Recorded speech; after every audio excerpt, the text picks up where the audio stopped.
पवन सिंह का आरा सॉन्ग एक super duper blockbuster hit song है। इस सॉन्ग को काफ़ी बेहतरीन तरीके से फिल्माया गया है, काफ़ी अच्छे तरीके से शूट किया गया है। इस सॉन्ग को शूट करने के लिए जिस सेट का सिलेक्शन किया गया है वो काफ़ी ज़्यादा एक्सपेंसिव है, काफ़ी ज़्यादा खर्च किया गया है इस सॉन्ग को शूट करने में।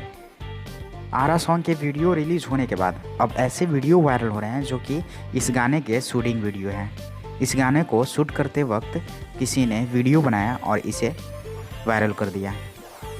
इन्हीं वीडियोज़ के माध्यम से आपको पता चल जाएगा कि इस वीडियो का किस लेवल तक का शूटिंग किया गया है, आरा सॉन्ग के वीडियो को किस तरीके से शूट किया गया है और कितना खर्च किया गया है इस पर, और कितना मेहनत लगा है इनके टेक्नीशियंस और सुपरस्टार पवन सिंह और को एक्ट्रेस का। इन सारे लोगों ने काफ़ी ज़्यादा इस गाने पे मेहनत किया है। आरा सॉन्ग के सेट से वायरल वीडियोस को देखकर आपको अंदाज़ा हो जाएगा कि कितना ज़्यादा मेहनत किया गया है इस गाने पे।